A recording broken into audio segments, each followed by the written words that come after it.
I'll use that word, Mm-hmm. and you then got tremendously slagged by fellow skeptics, and we covered this in Rational Alchemy. Sometimes it looks to us as if the Skepticism Society is trying to rip itself apart. Well, but see, what do you mean rip it apart as in? People are negative just for the sake of being negative, rather than saying, okay, look, that was a bit of a cheesy stunt, but you got the story across. Right. And well, there's another line that says, give a skeptic an inch and he'll measure it. In other words, and that's what I've noticed on my blog. My intention is what comes through. And I think somebody said last night, we were talking about it, you can't just, on my blog, if I read the feedback, I don't even want to do anymore. I'm like, so, but I can't pay attention to that because I know, and you've given me a little insight, down the road it'll play its way out, you know. So we may be ripping ourselves apart a little bit, but that's just politics. That's gonna, whenever you get a group of people together, I mean, I've been a member of the Magic Castle for 25 years. It's just, they're like, you know, a feeding frenzy on each other. Oh, you do this way? Oh no, I learned it this way. Oh, so-and-so does it this way. Why aren't you doing it this way? You just can't, you just do it your own way. That's one thing I learned. Don't listen. If you go from your heart, you're gonna get to the right place. So yeah, I think there is a lot of, I mean, 2 years ago at CAM, all the different skeptical groups are going to come together in one. We have a major announcement. All the different skeptic groups are going to merge into one. Yeah, right. Sure. It's like all the different supermarkets are going to be one big supermarket. No, you know. Does that answer your question? I'm not sure. It does. It's called Walmart. In other words, I think what you have to do is find the baseline. Yeah. Find the commonality that you have with other people, and work with that. And that's what CFI is doing with the new IIG, which we're going to talk about tomorrow. That's why Susan and I are here, is to because we want to get the IIG, who is the independent investigation groups, are going to start making affiliates. They're all over the place. There's a lot of people who think just like us, but they're looking for a way to come together. So, yes. Me? Yeah. Okay. He called on me. When you were talking about, you know, just take action, you know, just get out there and do something. Well, you have to put some thought into it. Right, right. Well, I mean, that's one of the interesting things. I mean, I want to point to a local skeptic here that nobody knows, Reed. He was really, in my opinion, because I think he's kind of a jerk, he was one of the really big armchair skeptic. Mm-hmm. He could sit from his armchair and just rip everybody apart, and then all of a sudden, he just made this big contribution, I think, to skepticism by doing Skepticamp. And I think that's totally a guerrilla skepticism approach, and it's one that I never would have thought of.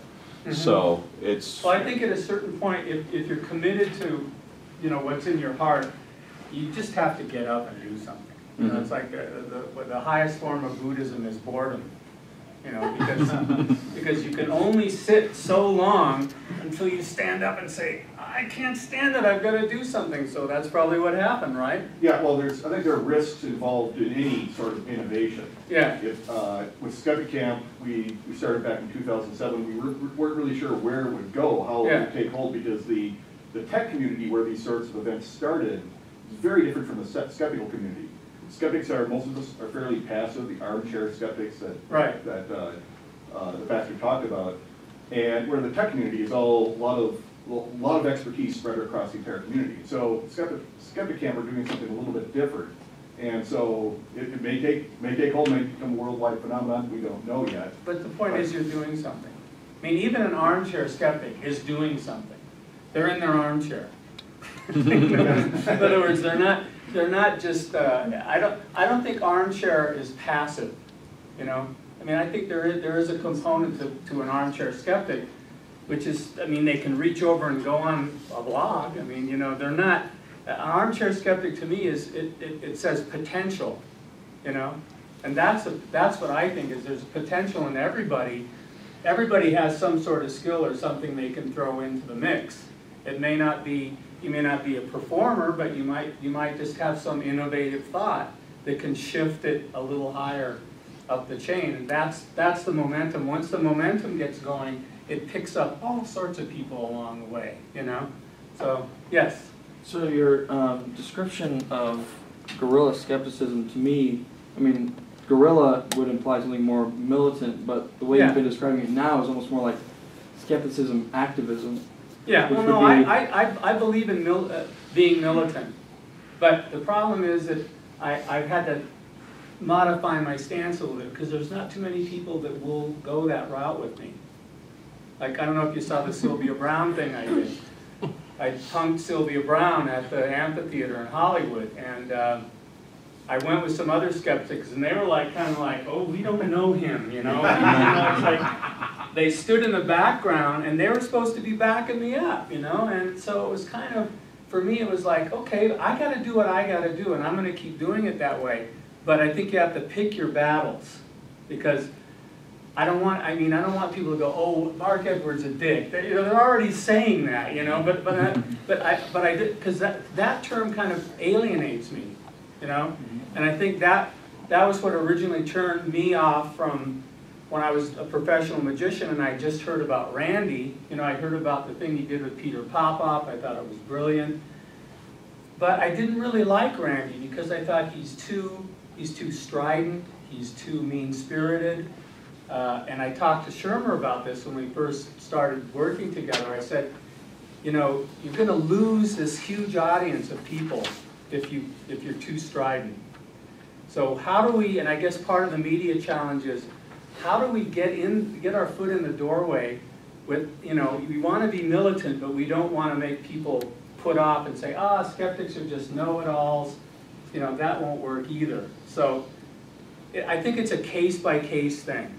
In other words, if I'm going to Sylvia Browne's show, I'm going to be a dick, okay?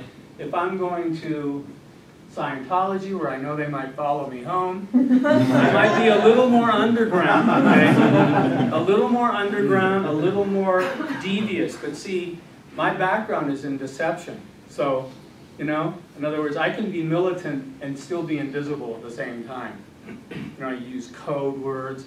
I work with Doc Shields, who, if you ever saw the original Loch Ness photos, I did some hoaxes with Doc Shields. And he knows how to be underground, get the attention of the media, but still be effective. So, and it's tricky, but it can be done. And that's what I want to have grow, because if mediums can use deception, so can skeptics. You know? All we're doing is outing this. All we're doing is bringing it to the attention. I'm not trying to hurt anybody. Okay, and when I heard Penn Jillette talk at the last hand, he was like, "Oh, I'm so concerned that I'm lying to people." You're a freaking magician. What is your problem? Yes, you're lying to people. People pay you to lie to them. People pay me to lie to them. And then there's a magician, Robert Houdin, who said this is the only honest profession, because from the get-go, you're saying to the person, "I am going to lie to you. But I'm going to lie to you in a way that you're going to appreciate it later. Because you're going to be amazed. You're going to have wonder come into your life that you wouldn't see any other way. If I don't lie to you..." Anyway, I'm off the track. The point is, there's effective ways to combat deception. And it's like attracts like. It's homeopathy. In other words, a little bit of deception goes a long way, because a lot of people take it for granted that, oh, the skeptics, they would never lie or do anything underhanded. Why not? I mean, maybe I'm being a little extreme there, but the people who are out there who are conning people every single day and figuring out more deceptive ways, and I know because I work for a 900 company, and I might as well pitch my book right now before I'm done. My book finally is going to get published. It's called Psychic Blues.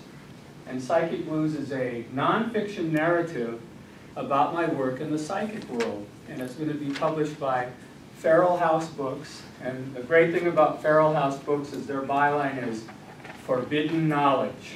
So I think I found the right publisher for the right material. Forward by James Randi. Forward by James Randi, which is beautiful. I don't know how many people know the movie or the the book Nightmare Alley? Oh, go and rent it tomorrow. Yeah, there you go. I found it on BitTorrent. In my foreword, he likened my book to a modern version of Nightmare Alley, and that is like the highest praise I've ever received by anybody, because Nightmare Alley is a book that, and a film that you have to see it to believe it. When I was working as a professional psychic, if I would get a little too high on my horse, you know, start getting a few testimonials from people, and they're saying, bless you, and you know, you have the gift, and you were able to see this happen, you're wonderful. You start to go, well, yeah, maybe I've got something here, you know, and I'd go, no. I'd put on Nightmare Alley, and I'd watch it, and I'd bring me right back down again. I go, okay, fine. Basically, it's about the beginnings of a carnival mentalist. He goes all the way to the top, and all the way back down again. And it's a brilliant Tyrone Power, Joan Blondell movie. Anyway, let me write my website down. I have 14 books. Most of them are magic-oriented. But and my goal here was to try and get a mainstream book, which is for everybody. In other words, I can write to magicians, I can write to mentalists, but I want to get my book. My dream is to be on my way to someplace at the airport and go buy, what is that, Hudson Books? Oh, there's my book in other words, I want people to buy my book and read it while they're on the plane and go, wow. So that's what psychics do, you see? So it's not an expose, it's an actual narrative, and it's every single bit. And one of the reasons I had a hard time selling it, publishers thought it was fiction. We don't handle fiction. I said, this isn't fiction. These stories all happen to me. They're for real. So, you know how they say, write what you know. So, are you going to be doing an audio version? I want the film version. That's been my goal for a long time. Is, you know, but you have to start small. You know, yeah, I would like to have it. Actually, what I was going to try and do, and I'm in the middle of this contract thing, but I'd like to do the book and then have a CD of psychic readings with the book from the radio, because I did radio work, which was just unbelievable. The stuff you can get away with on radio, you know. So magic is what you can get away with, and so that's what I did. And you know, call me a scoundrel, fine, because I got the knowledge that people need to know, and so I'm working from the inside out. And many people may not like it. Just go up there, Susan. What, cut? Couldn't tell she was trying to call you crazy or wrap it up. I guess I better wrap it up. Any other questions? Here, let me just write this down so you'll watch for it. Psychic Blues. If they keep that title. It's what, oh no, they're going to, but it might be called Golden Age of the Con. Right now it's Psychic Blues, Confessions from a Happy Medium. That might change. It might change to Golden Age of the Con. But just go to your website, it'll have yeah, go to my website, it'll all be there. And then also, you know, one of my dreams is to be on, well, Larry King's not on anymore, but, you know, to talk about some of this, because that's the media I'm after. I want to get on some of these shows and say, what? You believe in what? You can talk to dead people? Wait a minute. Let's change the history of science right now. You know, prove it. Okay, so thanks. Thanks for coming by.